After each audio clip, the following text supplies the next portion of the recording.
the big thing is, I reckon, I mean, a lot of people have done good things for the Amateur Footy League. Yes. But I don't reckon anyone's had such a bigger impact on such a short period of time.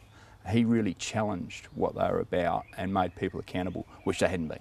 And that was, to me, Phil's lasting impact upon the Amateur League, making people accountable and questioning what they're doing, because that hadn't happened before.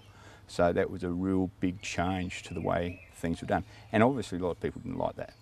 And that took time for people to get used to it. And I mean, you know, the whole thing's changed now as society has. But Phil was a big part of that change within the Amateur League, yeah.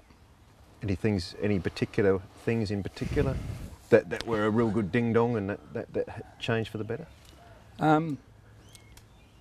Phil's big thing, it always has been and still is empowering the clubs, giving them the power to make decisions and have input into the decision-making processes, and that has changed. That's something that really has developed. The clubs have their say, and Phil proved that if something's wrong and you need to fix it, and you lobby people, that you can get things done.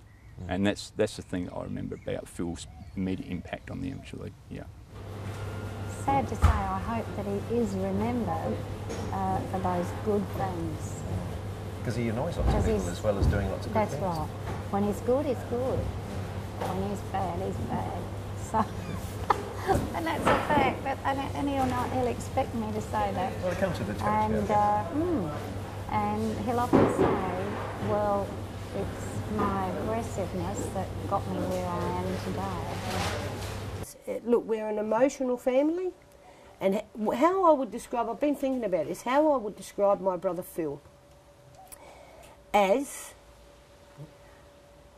a big man with a big attitude, with big arrogance, but the nicest, generous, big-hearted man that I think I've ever come across. Big-hearted other than my dad. My dad was a gentle giant and the best man you could ever meet.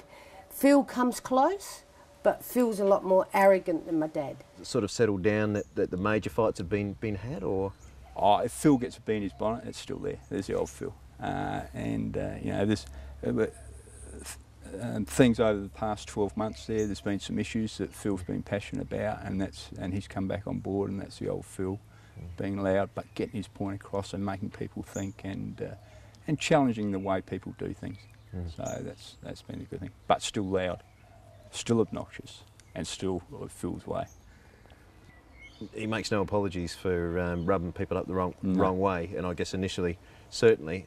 But tell me about the friendships that he has developed, and how have those friendships developed with you guys? Well, I mean, Hurdy's probably the most obvious one. I mean, you couldn't meet two people from opposite ends of the world than Hurdy and Phil Martin, and they just clashed from day one. But since then, there's been mutual respect. They actually get on quite well now, and they've worked together on various projects, objectives, and points that they've agreed on. And they're a sounding board for each other. That's what really cracks me up, is that they'll ring each other and talk about these issues and probably come to a decision as to which way they should go, even before they get it out there in the public arena. So that's been a big change. For me, Phil, as I said, my first impression is loud, obnoxious, but you get underneath that gruff exterior. He's a very generous man. There's the general community football as a whole, the community as a whole. I mean, he's done things for my footy club that he didn't need to, and he just did out of the generosity of his heart, him and Carol. And I see him socially when I go over to Port Vincent, calling the pub, and there will be Phil, because you'll be able to tell whether he's there or not before you get in, because you hear him. And then the next morning you'll be around there for breakfast, him and Carol. And they're just lovely people, but it takes a while to get to know Phil and work out what he's about.